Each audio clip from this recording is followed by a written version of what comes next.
नमस्कार दोस्तों, मैं सूरजमल आपके अपने YouTube चैनल पे आप सब लोगों का स्वागत करता हूं। आज हम बात करने वाले हैं एथेनॉल थीम पर। इस वीडियो में हम बात करेंगे मेन 7 पॉइंट पे। सबसे पहला पॉइंट होगा कि एथेनॉल की जो थीम है उस पर हमें क्यों फोकस करना चाहिए। नितिन गडकरी ने 20 मार्च 2022 को शुगर इंडस्ट्रीज के जो टॉप मैनेजमेंट है उनको एड्रेस किया था। उस स्पीच से क्या मेन पॉइंट हैं जिनके बारे में हमें बात करनी चाहिए। और अगर कोई कंपनी शुगर का प्रोडक्शन करती है और वही कंपनी अगर एथेनॉल का प्रोडक्शन करती है तो कौन सा प्रोडक्शन उस कंपनी के लिए बेनिफिशरी है, उसके बारे में। फिर हम बात करेंगे बी हैवी और सी हैवी एथेनॉल में क्या डिफरेंस होता है। फिर हम बात करेंगे हर कंपनी की एथेनॉल प्रोडक्शन कैपेसिटी और उस कंपनी का कैपेक्स प्लान क्या है फ्यूचर के लिए। फिर हम बात करेंगे 6 नंबर पे बैलेंस शीट हर कंपनी की एक बिल्कुल शॉर्ट के अंदर। और इन सब डाटाओं के बेस पे एनालिसिस करके हम बात करेंगे कि ऐसी कौन सी 5 कंपनीज हैं, टॉप 5 कंपनीज, जिनके अंदर हम इन्वेस्टमेंट कर सकते हैं लॉन्ग टाइम के लिए एथेनॉल प्ले को थीम को प्ले करने के लिए। तो चलो वीडियो की शुरुआत करते हैं। सबसे पहले कि एथेनॉल प्रोडक्शन कंपनीज में हमें क्यों फोकस करना चाहिए, उनको बाई क्यों करना चाहिए। क्योंकि डे बाय डे अभी वर्ल्ड मार्केट के अंदर अनसर्टेनिटी बनी हुई है और उसकी वजह से जो कमोडिटी की जो प्राइजेज हैं वो डे बाय डे इंक्रीज हो रही हैं और उसकी वजह से जो क्रूड ऑयल का प्राइस है वो भी ज़्यादा हो रहा है। तो क्रूड ऑयल के प्राइस को देखते हुए जो सेंट्रल गवर्नमेंट है वो एक तो इंपोर्ट को कम करना चाहती है ताकि उनका जो फिजिकल डिफिसिट का टारगेट है वो ज़्यादा अपर बैंड पे न जाए या उसको क्रॉस ना करे। तो उसकी वजह से सेंट्रल गवर्नमेंट का मेन फोकस है कि ज़्यादा से ज़्यादा एथेनॉल का ब्लेंडिंग हो और उसका कंजम्पशन ज़्यादा हो। दूसरा नंबर पे दिसंबर 2023 तक जो शुगर पे भी सब्सिडी मिल रही है शुगर कंपनीज को वो बंद हो जाएगी। ये WTO का एक एग्रीमेंट है। तीसरी चीज़, एथेनॉल की जो ब्लेंडिंग है अभी लगभग 9% के आसपास हो रही है। तो जो 9% 8% के आसपास है उसका टारगेट है 20% तक लेके जाना। तो ये एक एथेनॉल को कैपेसिटी को कंजम्पशन को बूस्ट करेगा आने वाले टाइम पे। चौथा नंबर का है अभी कुछ 4 व्हीलर कंपनीज हैं जिन्होंने ऑलरेडी कुछ पायलट प्रोजेक्ट लॉन्च किए हैं। फ्लैक्स इंजन बेस्ड कार है वो लॉन्च करने वाले हैं इंडिया के अंदर। बाहर विदेशों में तो ऑलरेडी लॉन्च हो चुकी हैं जो 100% एथेनॉल पे रन करती हैं। और इंडिया के अंदर मोटरसाइकिल है वो ऑलरेडी लॉन्च हो चुकी हैं। 3 कंपनी है उन्होंने ऑलरेडी एथेनॉल बेस्ड मोटरसाइकिल है 100% वो एथेनॉल पे रन कर सकती हैं, वो लॉन्च कर दी है। तो ये एक आने वाले टाइम पे एथेनॉल का कंजम्पशन बूस्ट करेगा और ये इनडायरेक्ट रूप से कंपनियों के लिए एक बेनिफिशरी है। पांचवी चीज़, जो एथेनॉल है एक तो मोर प्रॉफिटेबल है, कैसे इससे ज़्यादा प्रॉफिट आता है हम आगे इस वीडियो में बात करेंगे। दूसरी चीज़ ग्रीन एनर्जी है, पोल्यूशन फ्री है और इसकी वजह से ज़्यादा एम्प्लॉयमेंट है वो जनरेट होगा। इसकी वजह से हमें एथेनॉल जो कंपनीज हैं उनके ऊपर फोकस करना चाहिए। अब बात करते हैं नितिन गडकरी ने जो 20 मार्च 2022 को शुगर इंडस्ट्रीज को एड्रेस किया था उसके मेन पॉइंट के बारे में। उन्होंने एक तो बिल्कुल क्लियर कट बोला था कि आने वाले टाइम पे हम एथेनॉल का जो यूज है वो बहुत बड़े पैमाने पर करेंगे। उसके लिए उन्होंने शुगर इंडस्ट्रीज के जो ओनर्स हैं उनको साफ साफ बोला है कि आप चीनी का प्रोडक्शन बिल्कुल कम और बंद करके एथेनॉल का प्रोडक्शन करिए ताकि वो आने वाले टाइम पे कंपनी के लिए और हमारे देश के लिए अच्छा होगा। दूसरी चीज़, फ्लैक्स इंजन बेस्ड उन्होंने कार है वो लॉन्च करने के लिए एक पायलट के प्रोजेक्ट के हिसाब से टोयोटो, हुंडई और मारुति सुजुकी इन्होंने ऑलरेडी उनके सामने एक प्रेजेंटेशन दिया था उन नितिन गडकरी जी के घर पे। जो क्या होगा कि 100% है वो पेट्रोल पे भी चल सकती हैं, 100% एथेनॉल पे भी रन कर सकती हैं और जब वो रन करेंगी ड्यूरिंग रनिंग टाइम वो 40% इलेक्ट्रिसिटी है वो भी प्रोड्यूस कर सकती है।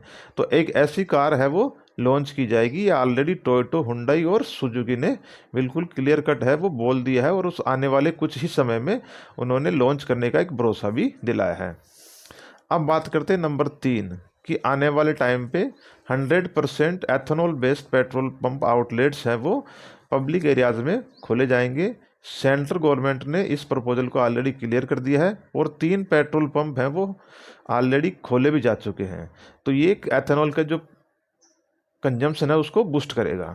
अब बात करते हैं 4 नंबर, फ्लेक्सी बेस्ड मोटरसाइकिल है वो ऑलरेडी लॉन्च कर दी है जिनके अंदर फ्लेक्स इंजन है वो यूज किया जाएगा। बजाज ऑटो, टीवीएस मोटर्स और हीरो मोटरकॉर्प, इन तीनों कंपनियों ने इंडिया के अंदर ये लॉन्च कर दिया है जो 100% एथेनॉल पे मोटरसाइकिल चल सकती हैं। पांचवी चीज़, नितिन गडकरी जी ने रिक्वेस्ट किया जितने भी शुगर कंपनीज हैं उनके ओनर से कि वो अपने प्लांट के आसपास या शुगर मिल के आसपास 100% एथेनॉल बेस्ड पेट्रोल पंप है वो खोलें, ताकि जो फ्लैक्स इंजन्स अगर कंपनियां लॉन्च करेंगी, बेस्ड जो मोटरसाइकिल है या फोर व्हीलर लॉन्च करेंगी, तो अगर उनको 100% एथेनॉल बेस्ड पेट्रोल पंप अगर मिलेंगे नहीं तो उन चीज़ों को बढ़ावा नहीं मिलेगा।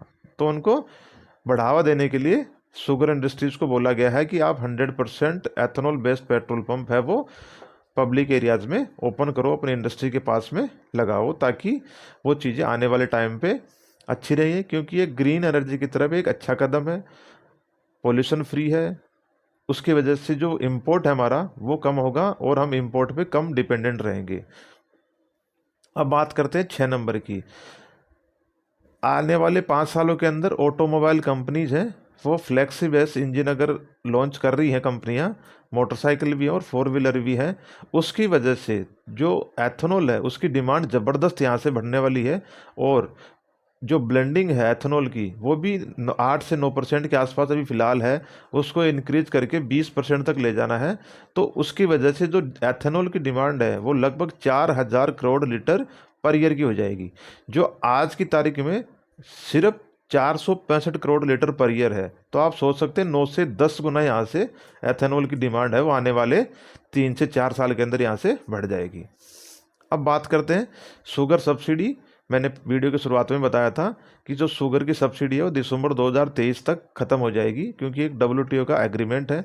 और जब सब्सिडी ख़त्म हो जाएगी शुगर के ऊपर, तो जो अगर ये कंपनियां शुगर का प्रोडक्शन करती हैं तो शुगर का जो भाव रहेगा विदाउट सब्सिडी वो 22 से 24 रुपये रहेगा। तो ये जो कंपनी है, शुगर कंपनीज है, उनके लिए एक लॉस मेकिंग बिजनेस बन जाएगा। तो ये कंपनियों के लिए भी एक अच्छी चीज़ नहीं है। अब बात करेंगे हम यहाँ पे कि एथेनॉल के प्रोडक्शन के लिए कितना मटेरियल है वो रिक्वायर्ड है। अगर आपको जो टोटल शुगर केन होता है उसका 14% है वही शुगर है वो बनाई जाती है। फॉर एग्जांपल, अगर 1 मेट्रिक टन अगर आपके पास शुगर केन है तो उससे 114 किलो शुगर का प्रोडक्शन हो सकता है, और 45 किलो मोलासिस होता है वो बच जाता है, जो एथेनॉल के प्रोडक्शन में काम आता है। और 45 किलो मोलासिस से सिर्फ 11 लीटर का एथेनॉल का प्रोडक्शन होता है। अब बात करते हैं हम इससे एथेनॉल के टाइप, बी हैवी और सी हैवी एथेनॉल होता क्या है।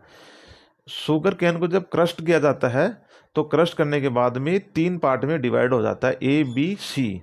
जो ए होता है वो टोटली शुगर कंटेंट होते हैं उसके अंदर, और उस एक्सक्लूसिवली फॉर शुगर प्रोडक्शन के लिए उसका यूज़ किया जाता है। और जो बी होता है उसके अंदर कुछ कंटेंट्स हैं वो शुगर के रह जाते हैं, तो उसका यूजेज है वो मिक्स्ड यूजेज है, तो उसको बी टाइप का बोलते हैं। और जो थर्ड सी टाइप का है जिसके अंदर कोई शुगर कंटेंट नहीं रहता है, वो पर्टिकुलरली सिर्फ और सिर्फ एथेनॉल प्रोडक्शन के लिए यूज किया जाता है। अब हम बात करते हैं यहाँ पे बी हैवी एथेनॉल का जो प्राइस है वो 59.08 रुपीज़ पर लीटर है, और सी हैवी एथेनॉल का जो प्राइस है वो 46.66 पर लीटर है। जो OMC है, ऑयल मार्केटिंग कंपनीज है, वो एथेनॉल बनाने वाली जो प्रोडक्शन करने वाली कंपनीज हैं उनसे एक फिक्स्ड रेट पे एथेनॉल का परचेज करते हैं, जो सेंट्रल गवर्नमेंट के द्वारा डिसाइड होती है। और जो ऊपर मैंने प्राइस आपको बताई है ये सेंट्रल गवर्नमेंट के द्वारा डिसाइड की हुई लेटेस्ट प्राइस है। एथेनॉल की अभी फ़िलहाल जो ब्लेंडिंग है वो सिर्फ 9% के आसपास हो रही है, और अगले 1 साल के अंदर ये टारगेट है 12% का, और 2023 तक ये टारगेट 20% तक हासिल करना है, या उससे पहले भी हासिल कर सकते हैं।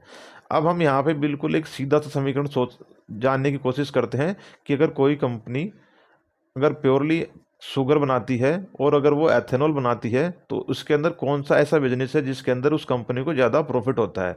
तो अगर 1 टन अगर शुगर कैन है तो उससे 114 किलो शुगर का प्रोडक्शन होता है, और अगर 1 टन शुगर कैन है उससे तो अगर हम एथेनॉल का प्रोडक्शन करें तो 70 लीटर के आसपास एथेनॉल का प्रोडक्शन होता है। तो अब हम अगर शुगर का MSP लेके चल रहे हैं 22 से 24 रुपये विदाउट सब्सिडी, तो 114 किलो इंटू 24 हमने अपर बैंड को लिया है यहाँ पे, तो 2736 रुपये आपके 1 मेट्रिक टन की जो अगर शुगर केन है तो उससे आता है, अगर आप उससे सिर्फ और सिर्फ शुगर का प्रोडक्शन करते हैं तो। और अगर आप उसी से एथेनॉल का प्रोडक्शन करते हैं तो हमने एथेनॉल का यहाँ पे एवरेज प्राइस लिया है, जो बी हैवी और सी हैवी एथेनॉल है उसका 52.87 रुपीज़।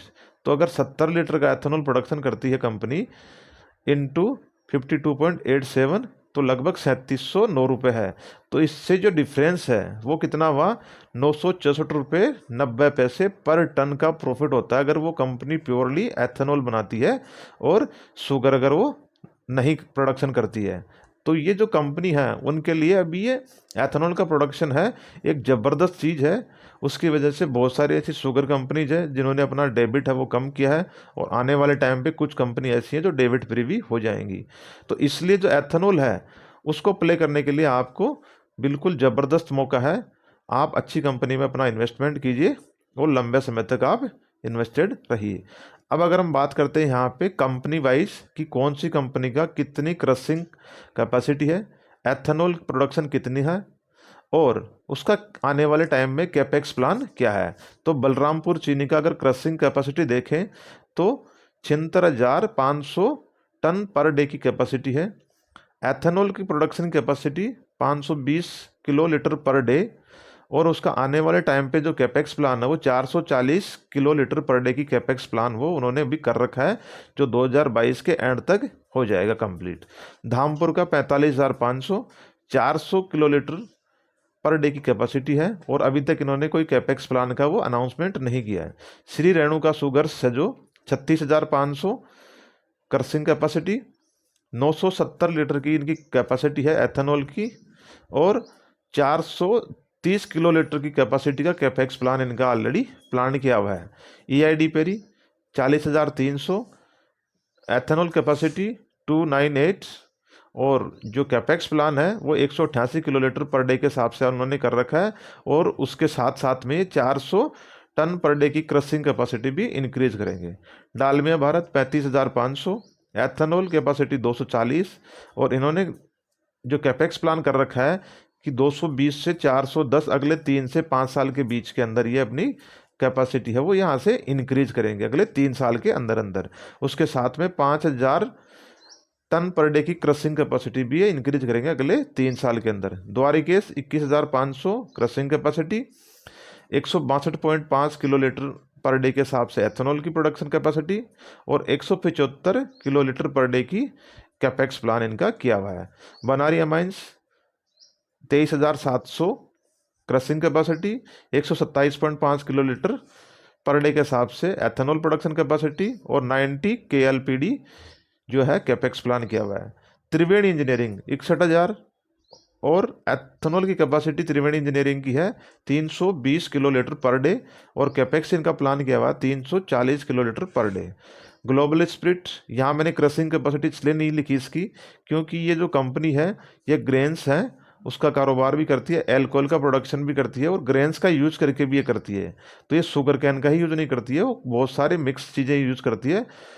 और इसकी जो एथेनॉल प्रोडक्शन कैपेसिटी करंट में है वो 500 किलो लीटर पर डे, और इन्होंने 440 लीटर KLPD का कैपेक्स भी प्लान किया हुआ है। Bajaj Hindustan 1,36,000 crushing capacity, 104 litre KLPD ethanol production capacity, और 493 KLPD कैपेक्स का इन्होंने प्लान किया हुआ। अवध शुगर 31,200, 200 KLPD एथेनॉल की प्रोडक्शन कैपेसिटी, और 320 का इन्होंने कैपेक्स है वो एथेनॉल प्रोडक्शन को बढ़ाने के लिए प्लान किया हुआ है।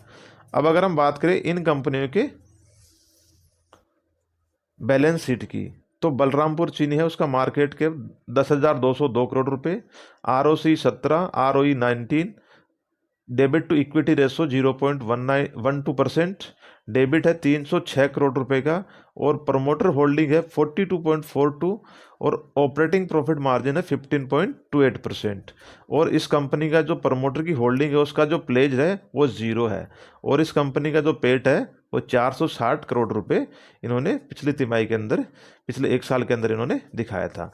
अब अगर हम वैसे ही बात करें धामपुर की, तो धामपुर 3,525 करोड़ रुपए market cap, ROC 14, ROE 16, debit to equity ratio 0.43, debit 701 crore रुपए, प्रमोटर होल्डिंग 49.09%, ओपीएम 13.12%, प्लेज है 0.77% और पेट है इस कंपनी का 237 करोड़ रुपए। तो आप इस हिसाब से हर कंपनी का यहाँ पे मैंने आपको एक बिल्कुल एक पेपर पे कंपाइल करके पूरे डाटा को यहाँ पे दिखाने की कोशिश की है, ताकि आपको एक ही जगह पे हर चीज़ अवेलेबल हो और आप एक दूसरी कंपनी का यहाँ पे कंपैरिजन करके अपना डिसीजन ले सके कि यहाँ पे कौन सी कंपनी बेटर पोजीशन में है। क्योंकि अगर किसी कंपनी का ROCE और ROE 10 या 15 के आसपास है तो अच्छा माना जाएगा। डेबिट टू इक्विटी रेशो मेरे हिसाब से 0.60 से अगर नीचे है तो ठीक है, और अगर 1 तक भी है तो भी मैनेजेबल है, अगर उसका मैनेजमेंट उसको मैनेज कर सकता है तो अच्छा है। लेकिन अगर 1 से ज़्यादा है तो मेरे हिसाब से वो कंपनी अच्छी नहीं है। जैसे यहाँ पे जो बजाज हिंदुस्तान है उसका 2.11% का डेबिट टू इक्विटी रेशो है, तो ये एक बहुत सारी डेबिट के नीचे दबी हुई कंपनी है। और जैसे अवध शुगर है उसका 1.49%, क्योंकि इस कंपनी का मार्केट कैप 1519 करोड़ रुपए और इस कंपनी के ऊपर डेबिट है वो 1084 करोड़ रुपए है। तो आप सोच सकते हैं कि कंपनी है कितनी कर्ज के नीचे दबी है। और बजाज हिंदुस्तान के जो प्रमोटर की होल्डिंग है 24.95%, उन्होंने सारी की सारी पूरी प्लेज कर रखी है, 100% प्लेज है। और इसका जो पेट है वो भी 215 करोड़ रुपए माइनस में है, लॉस के अंदर इसने अपना पेट है वो डिक्लेयर किया था। तो आप इन सब चीज़ों को देख के अब भी हम अगले स्लाइड में बात करेंगे वीडियो के नेक्स्ट में कि कौन सी कंपनी में हम इन्वेस्टमेंट कर सकते हैं, इन सभी डाटा को, प्रोडक्शन कैपेसिटी को, कैपेक्स प्लान को और इनकी डेबिट की स्थिति को देखते हुए, बैलेंस शीट को देखते हुए। तो चलो हम वीडियो में आगे बढ़ते हैं। अब हम बात करते हैं टॉप 5 स्टॉक्स जिसके अंदर हम इन्वेस्टमेंट कर सकते हैं लॉन्ग टर्म के लिए। सबसे पहले नंबर पे है त्रिवेणी इंजीनियरिंग। ये शुगर का प्रोडक्शन करती है, साथ साथ के अंदर ये जो कंपनी है एथेनॉल का प्रोडक्शन करती है। उसके अलावा इसके और बहुत सारे डाइवर्सिफाइड बिजनेस हैं जो अच्छा खासा का अभी मार्केट के अंदर है, उनकी प्रेजेंस है और अच्छा परफॉर्मेंस अभी दे रहे हैं। तो एक नंबर पे मेरा यहाँ पे, अगर आप लॉन्ग टर्म पोर्टफोलियो में पैसा लगा रहे हो, अपने स्टॉक को इन्वेस्टमेंट कर रहे हैं स्टॉक के अंदर, तो त्रिवेणी इंजीनियरिंग एक नंबर पे। दूसरे नंबर पे है बलरामपुर चीनी, ये एक F&O स्टॉक है। ग्लोबल स्प्रिट जो जिसके अंदर मैं ज़्यादा इंटरेस्टेड हूँ। EID पेरी मुरगप्पा ग्रुप की कंपनी है, तो इसका जो ट्रैक रिकॉर्ड है वो भी अच्छा है। और 5वें नंबर की है धामपुर शुगर। ये इन कंपनी, पांचों कंपनियों में आप कोई भी एक कंपनी में अपना इन्वेस्टमेंट कर सकते हैं। अगर मैं यहाँ मेरी टॉप 3 देखूँ तो त्रिवेणी, ग्लोबल स्प्रिट और बलरामपुर चीनी में मैं फोकस करूँगा। अब अगर मैं बात करूँ यहाँ पे एक ऐसा स्टॉक जो यहाँ से आपको बहुत अच्छा खासा पैसा बना के दे सकता है, थोड़ा सा रिस्की है, लेकिन ये जो कंपनी है एक टर्नअराउंड कंपनी है, श्री रेणुका शुगर। इसमें मैं आपसे बोलता हूँ कि थोड़ा इन्वेस्टमेंट कीजिए, लेकिन आप अगले 3 से 5 साल के लिए श्री रेणुका शुगर के अंदर अपना इन्वेस्टमेंट करके रखिए। ये आपको अच्छा खासा रिटर्न है, वो कई गुना रिटर्न आपको कमा के दे सकता है। हो सकता है कि अभी आप इस स्टॉक को परचेज करो और वो वहाँ से 10, 20, 30% भी नीचे चला जाए, लेकिन इसके जो फंडामेंटल्स चेंज हो रहे हैं, इसका जो मैनेजमेंट चेंज हुआ है, उसके हिसाब से ये आने वाले टाइम पे एक ज़बरदस्त कंपनी बनेगी। और इसकी जो कैपेसिटी है वो भी ये डे बाय डे इंक्रीज कर रहे हैं। इनकी जो कैपेसिटी है, कैपेक्स प्लान है, मैनेजमेंट के जो प्लानिंग्स हैं, मैनेजमेंट का जो एग्रेशन है वो इतना ज़बरदस्त है कि आने वाले टाइम पे कंपनी आपको अच्छा खासा पैसा यहाँ से कमा के दे सकती है। तो अगर टर्न अराउंड स्टॉक के हिसाब से अगर आपको कोई परचेज करना है तो आप श्री रेणुका शुगर से वो परचेज करके अपने लॉन्ग टर्म पोर्टफोलियो में रख सकते हैं। एथेनॉल थीम जो है उसके बेस पे एक मैंने पहले भी एक स्टॉक बताया था कि ये पूरी की पूरी जो एथेनॉल थीम है उसको प्ले करने के लिए एक और ज़बरदस्त स्टॉक है जिसको अपने लॉन्ग टर्म पोर्टफोलियो में आपको रखना ही रखना चाहिए, जिसका नाम है प्राज इंडस्ट्रीज। ये जितने भी एथेनॉल प्रोडक्शन के लिए जितने भी प्लांट का सेटअप होता है, ये प्राज इंडस्ट्रीज है, वो पूरे प्लांट सिर्फ सेटअप प्राज इंडस्ट्रीज करती है और जो टेक्नोलॉजी देती है, नई नई टेक्नोलॉजी अभी आ रही है, 2G ethanol, 3G ethanol, 1G ethanol, तो उसके लिए प्राज इंडस्ट्री वो अपनी नई नई टेक्नोलॉजी भी देती है। और इन्होंने अभी एक इनोवेशन भी किया था रिसेंटली, बायो सिरप बना के, ताकि जो आप शुगर कैन से जो सिरप बनाते हो और उससे एथेनॉल का प्रोडक्शन करते हो, वो आप 365 डेज कर सकते हो। क्योंकि जो शुगर केन की जो फसल है वो तो एक साइक्लिकल है, तो आप शुगर केन की जब फसल आएगी तभी सिर्फ प्रोडक्शन कर सकते हो एथेनॉल का या शुगर का। लेकिन आप प्राज इंडस्ट्रीज की जो टेक्नोलॉजी है, इनोवेशन है लेटेस्ट, उनको काम में लेकर के आप जो बायो सिरप बनाओगे उसको आप कई दिनों तक है वो स्टोर कर सकते हो। और एथेनॉल का जो प्रोडक्शन है वह वो हर महीने 365 डेज आप साल में कर सकते हो। तो ये कंपनी है बिगेस्ट बेनिफिशियरी है इस एथेनॉल थीम की। इसके लिए मैंने एक सेपरेट वीडियो पहले बना के डाला भी है, मैं इस वीडियो में आपको एक लिंक भी दे दूंगा, तो आप वहाँ से इस स्टॉक का वीडियो देख सकते हैं। मैं उम्मीद करता हूँ ये वीडियो आपको अच्छा लगा होगा, मेरे द्वारा दी गई इन्फॉर्मेशन आपको अच्छी लगी होंगी और आपके काम भी आएंगी। अगर आपके मन में कोई भी सवाल है या आप किसी भी कंपनी के बारे में जानना चाहते हैं तो मेरे कमेंट बॉक्स में ज़रूर लिखें। धन्यवाद।